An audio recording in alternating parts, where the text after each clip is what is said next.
যদি আপনার মনে হয় যে দেয়ালে পিঠ ঠেকে গেছে, কেউ কিছু করতে পারছে না আপনার জন্য, আপনি পরিপূর্ণ ইয়াকিনের সাথে, দৃঢ় বিশ্বাসের সাথে এই 4টা আমল নিয়মিত করবেন। এবং আমি বহু মানুষকে পার্সোনালি এটার পরামর্শ দিয়েছি, ওনারা আমল করেছেন, আমল করে উপকৃত হয়েছেন। এরকম বহু মানুষ আছেন, বৃদ্ধ মানুষ, বাবা ক্যান্সারে আক্রান্ত হয়েছেন অনেক দেরিতে, আল্লাহ তাআলা অলৌকিকভাবে সাহায্য করেছেন।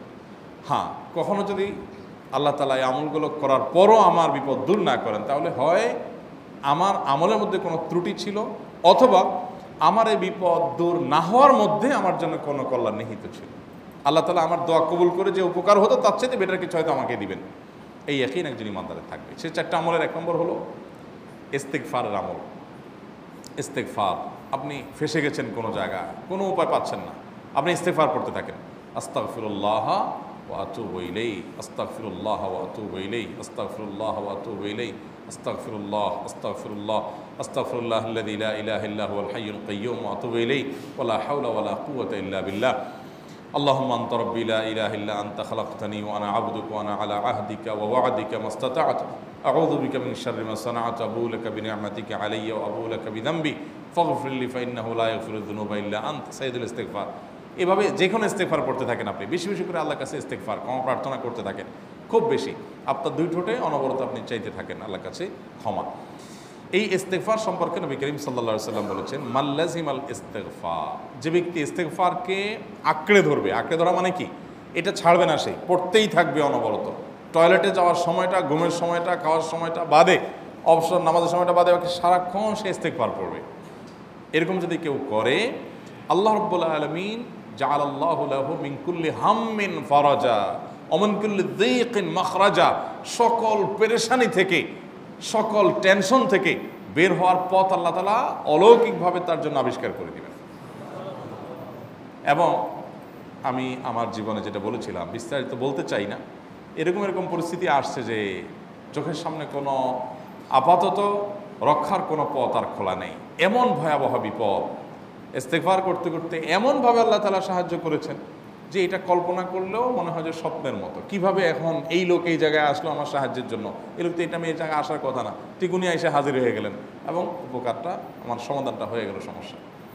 তো আলহামদুলিল্লাহ, বহুবার আমি পরীক্ষা করেছি, আর আমার পরীক্ষার 2 পয়সার দাম নাই। হাদিসে বলা আছে, গ্যারান্টি দেওয়া আছে, আমার পরীক্ষা করলেই কি না করলেই কি।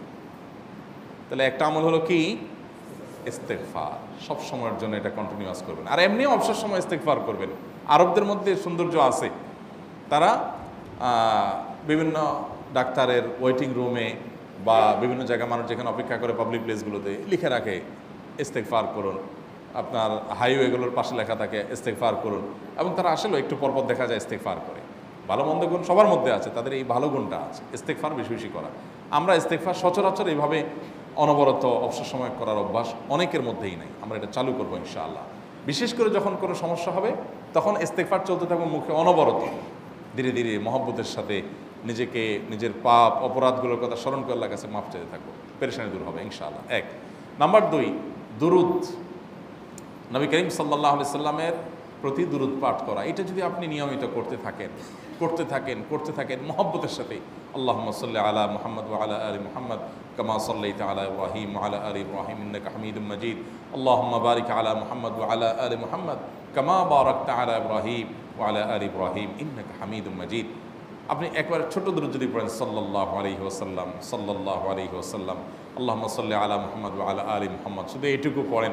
জাযাল্লাহু আন্না মুহাম্মাদাম মা হুয়া আহলু, শুধু এইটুকু পড়েন।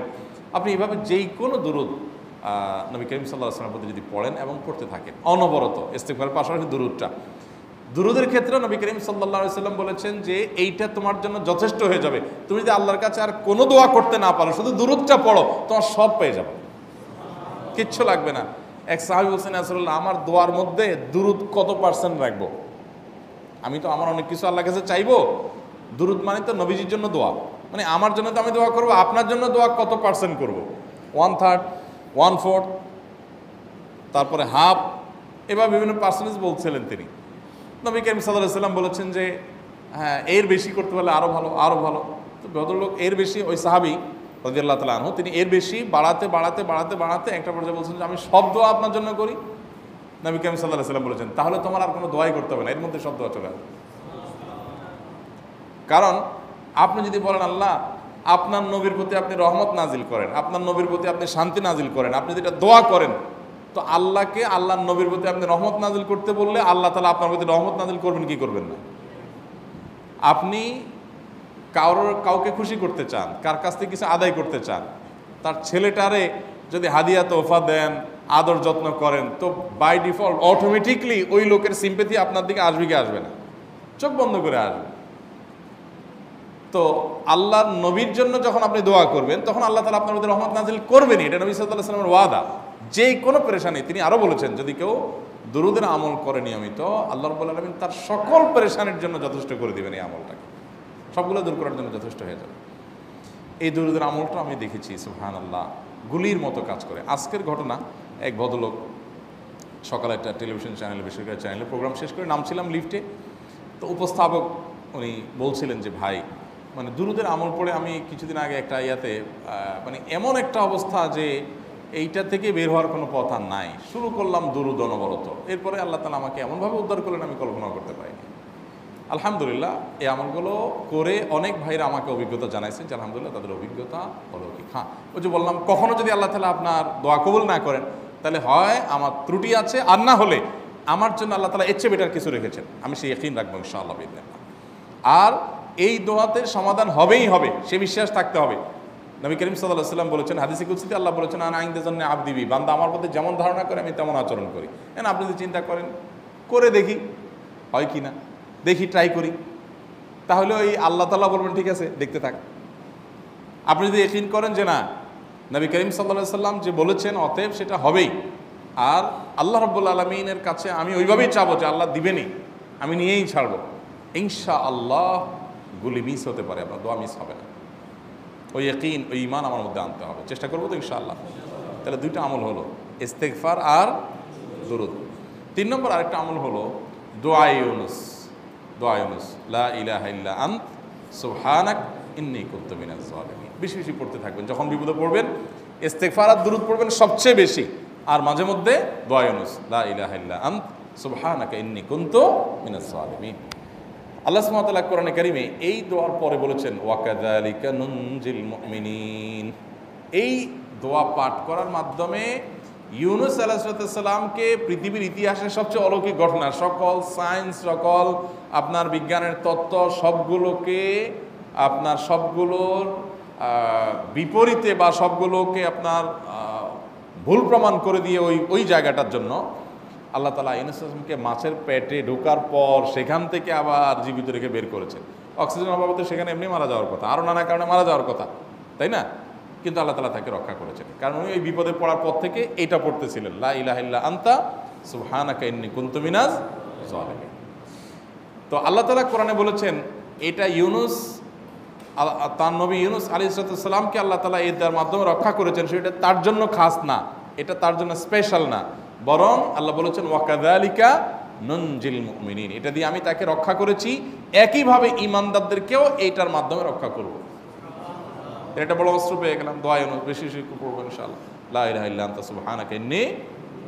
আমার দেশে আবার দেখা যায় বিপদ হয়ে গেলে তখন হুজুর ভাড়া করে যে ভাই আপনারা সবাই মিলে এটা 1 লাখ বার পড়ে দেন, 1.25 লাখ বার পড়ে দেন, টাকা দিব আপনারা পড়ে দেন। আপনারটা আপনি পড়বেন ভাই, হুজুরদের কাছে দোয়া চান সমস্যা নাই, আর হুজুরদেরকে খাটায়া টাকা দিবেন কেন, এমনি টাকা দিবেন না দিয়া। আর এই দোয়া নিজে নিজে করতে থাকবেন। ইউনুস আলাইহিস সালাম ওই সময় কি লোক ঠিক করছিলেন যে ভাই আপনারা সবাই দোয়া ইউনুস পড়েন, আমি গেলাম, আমি মাছের পেটে গেলাম, আপনারা বসেন সবাই দোয়া ইউনুস পড়া দেন, করছেন উনি? ওনারটা উনি করছেন, তো আপনারটা আপনি শুরু করবেন দোয়া ইউনুস না। 4 নম্বর আমল হলো ইয়া যাল জালালি ওয়াল ইকরাম, এটা বিশেষ করে পাঠ করবেন। নবী করিম সাল্লাল্লাহু আলাইহি ওয়াসাল্লাম বলেছেন আলিজু বিয়া যাল জালালি ওয়াল ইকরাম, ইয়া যাল জালালি ওয়াল ইকরাম এইটাকে তোমরা আঁকড়ে ধরবে। ইয়া যাল জালালি ওয়াল ইকরামের মানে কি? এটা আল্লাহকে ডাকা, আর কিছু না, এবং হাদিসে বর্ণিত দোয়া, এটা মাসনুন দোয়া।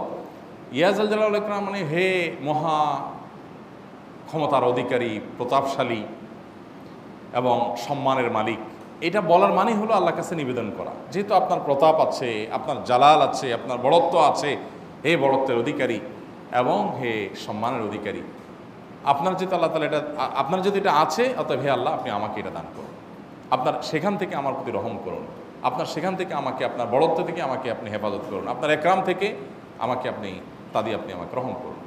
তো সেই দোয়া আল্লাহ তাআলার কাছে নিবেদন করতে পারি, ইয়া যাল জালালি ওয়াল ইকরাম। এর পাশাপাশি তাহাজ্জুদের নামাজ এবং যে কোনো নফল নামাজ, কারণ নবী সাল্লাল্লাহু আলাইহি সাল্লাম ইজা হাজাবাহু আমরুন সাল্লা, নবীজি সাল্লাল্লাহু আলাইহি সাল্লামের কোনো পেরেশানি শুরু হলে আগে ওযু করে 2 রাকাত নামাজ পড়তেন, ওযু করে 2 রাকাত নামাজ পড়তেন।